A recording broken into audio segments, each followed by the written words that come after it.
अस्सलामुअलैकुम, my name is Azhar sir. मैं पिछले 4 साल से इस टीचिंग फील्ड के अंदर हूँ।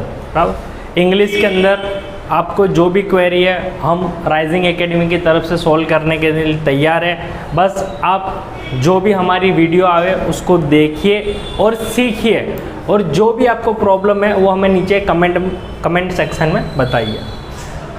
आप सभी को पता है अभी पूरे वर्ल्ड पे पेंडेमिक छाया हुआ है, और इस पेंडेमिक के कारण एजुकेशन सिस्टम पूरी तरह से बंद है।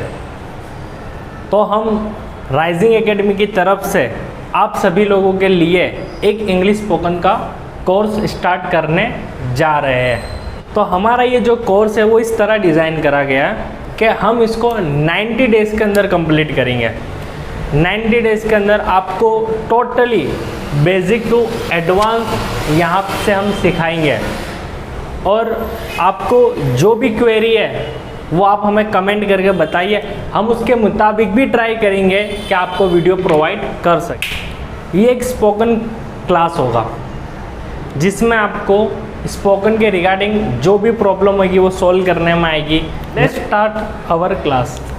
देर ना करते हुए मैं आपसे आज हमारा डे 1 में जो टॉपिक चलने का वो मैं आपको डिस्कस कर रहा हूँ। सबसे पहले आज हम सीखेंगे कि हमारा जो स्ट्रक्चर होता है वो क्या होता है।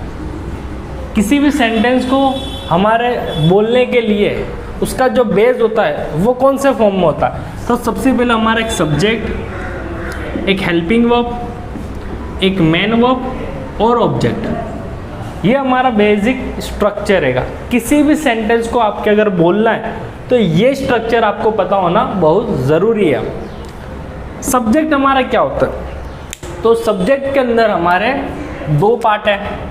सबसे पहले सब्जेक्ट होता क्या है, तो गुजराती में मैं उसको बोलूँगा कि करनार। किसी भी काम को करने वाला वो होता है हमारा सब्जेक्ट। सर सब्जेक्ट कितनी तरह के होते हैं, तो सब्जेक्ट के अंदर 2 पार्ट बनते हैं। एक होता है हमारा नाउन और एक होता है हमारा प्रोनाउन। नाउन और प्रोनाउन ये 2 चीज़ें, ये दो टॉपिक हमारे लिए सब्जेक्ट तरीके काम करते हैं। नाउन में सर क्या आता है, तो नाउन में सिंपल सिर्फ नाम, जबकि प्रोनाउन की कैटेगरी है उसमें 7 प्रोनाउन है हमारे। कौन से हैं, एक आई है, वी है, यू है, दे, ही, शी और इट। आई हम सर किसके लिए यूज़ करेंगे, तो आई के लिए हम यूज़ करेंगे जब खुद की बात करें, जिसको मैं बोलूँगा मैं। वी हम, यू तुम। मैं सारे सबके मीनिंग लिख देता हूँ, उसके बाद मैं आपको एक एक करके समझाता हूँ। दे, तेओ, ही, ते, शी, तेणी, इट प्राणी, तो वस्तु। आई जब हम खुद की बात करते हैं तब हम यूज़ करेंगे आई। वी जब हम बैठे हुए सभी की बात करेंगे तो उसके लिए हम यूज़ करेंगे वी। यू मेरे सामने अगर एक इंसान बैठा हुआ है तो उसके लिए मैं यू यूज़ करूँगा, या मेरे सामने एक से ज़्यादा बैठे हुए तब भी उन सब के लिए मैं यूज़ करूँगा यू। यू सिंगुलर भी है और प्लूरल भी है। दे, तेओ एक से ज़्यादा व्यक्ति हो, वस्तु हो, कोई भी एक से ज़्यादा हो, प्राणी हो, तब हम यूज़ करेंगे दे। ही जब हम एक बॉय की बात करें, 1 बॉय, तब हम यूज़ करेंगे ही। उसी तरह शी 1 गर्ल। और इट का मैंने लिखा हुआ जैसे कि वस्तु हो या तो प्राणी। उसके बाद हम मूव करते हैं helping verb. Helping verb English में बहुत सारे हैं। आज मैं सिर्फ आपको समझा दूंगा कि किसी भी सेंटेंस के अंदर हेल्पिंग वर्ब आना बहुत ज़रूरी होता है। एक ही सेंटेंस के अंदर मेन वर्ब और हेल्पिंग दोनों आ सकते हैं। हेल्पिंग वर्ब में आपको कुछ मॉडल्स के एंगे मैं आज बताऊंगा, क्योंकि उसके बेस में आपको कुछ क्वेश्चन भी दूंगा। हेल्पिंग वर्ब मॉडल्स तरीके में आपको बताऊंगा। कैन, कुड, में, माइट, शुड, मस्ट, वुड, ये मॉडल्स के कुछ हेल्पिंग वर्ब है। उनमें से मैं आपको आज एक कैन का यूज और एक शुड का यूज बताऊंगा। सर वर्ब क्या होता है? तो किसी भी वर्ब सेंटेंस के अंदर वर्ब उसके मेन प्ले करता है रोल। किसी भी सेंटेंस के अंदर वर्ब का होना मैंडेटरी है, ज़रूरी है। वर्ब की कैटेगरी क्या होती है? तो एक सर मैन वर्ब होता है। अब मैन वर्ब किसको कहते हैं? तो मैन वर्ब वो होगा जिसके 3 फॉर्म पड़ेंगे, गो, वेंट, गॉन। कम, कैम, कम, प्ले, प्लेट, प्लेट, जिसके 3 फॉर्म बनते हैं, V1, V2, V3। ऑब्जेक्ट क्या होगा सर? ऑब्जेक्ट जिसका वर्ब का एक्शन उसके ऊपर अफेक्ट करता हो। जो भी वर्ब होगा हमारा और सब्जेक्ट करनार, उस वर्ब का अफेक्ट जिसके ऊपर पड़ेगा वो कहलाएगा हमारा ऑब्जेक्ट। उसके बाद मैंने आपको 2 हेल्पिंग वर्ब के बारे में बताया, एक है कैन और एक है शुड।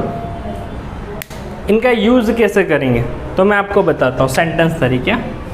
जिसे मैं लिखूँ कि मैं खेल सकता हूँ, मैं खेल सकता हूँ। सब्जेक्ट हमने देखा मैं के लिए हम क्या यूज़ कर देंगे? आई, बराबर। सकता हूँ के लिए हम यूज़ करेंगे कैन। मैं आपको बता दूँ उसका गुजराती भी सकता हूँ, जबकि शुड का होता है चाहिए।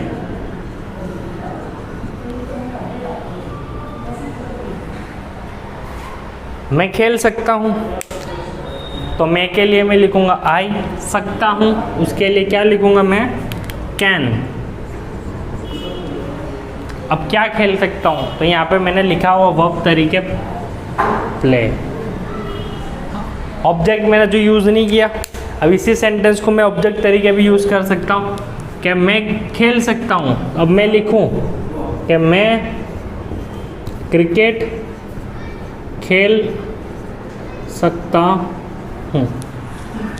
तो अब मैंने ऑब्जेक्ट भी यूज़ किया, तो अब क्या होगा पूरा सेंटेंस? आई सकता हूँ के लिए आएगा कैन, खेलने के लिए यूज़ होगा प्ले, और क्या खेलते हम? तो क्रिकेट। उसी तरह दूसरा एक मैंने यूज़ करा हेल्पिंग वर्ब तरीके के, मैंने शुड एक तरीके एडवाइस में आता है। जैसे कि मैं यूँ बोलूँ कि हमें इंग्लिश बोलना चाहिए। ये एक सेंटेंस है कि हमें इंग्लिश बोलना चाहिए। तो हमें के लिए हम कौन सा सब्जेक्ट यूज़ करेंगे? वी। चाहिए के लिए यूज़ करेंगे हम शुड। बोलना का वर्ब क्या होगा? स्पीक। We should speak. अब क्या बोलना चाहिए? तो हमारे लिखेंगे ऑब्जेक्ट इंग्लिश। तो ये हमारा object, subject, verb, helping verb सारे मैंने आपको बताए। आपको कुछ वर्ड्स मैं दूंगा होमवर्क के लिए। ये हमारा जो टॉपिक अभी मैंने पूरा किया उसकी एक्सरसाइज मैंने यहाँ बोर्ड पे लिखी हुई है। हम झाड़ पर चढ़ सकते हैं। मैं सबकी वर्ब आपको बताऊंगा जिससे लिखने में आपको आसान हो जाए। हम झाड़ पर चढ़ सकते हैं। चढ़ने के लिए एक वर्ब है क्लाइंब। दूसरा है वो गाना गा सकता है, तो गाना गाने को बोलते हैं हम सिंग। तुम्हें पानी बचाना चाहिए, बचाने के लिए जो वर्ब है सेव।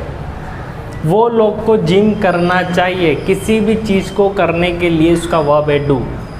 वो खाना बना सकती है, खाना बनाने के लिए हम 2 वर्ब यूज़ कर सकते हैं, या तो मेक या तो कुक यूज़ कर सकता हो।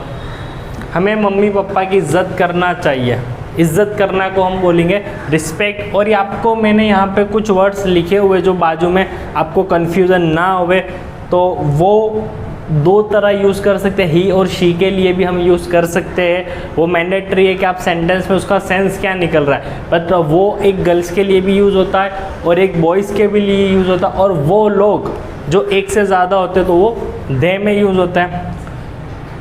यही सेंटेंस आपको अब लिखने हैं और इसका आंसर मुझे कमेंट बॉक्स में आपको भेजना होगा, जिससे मैं चेक करके आपको बता सकूंगा कि आपके जो जवाब है वो सही है या तो गलत है।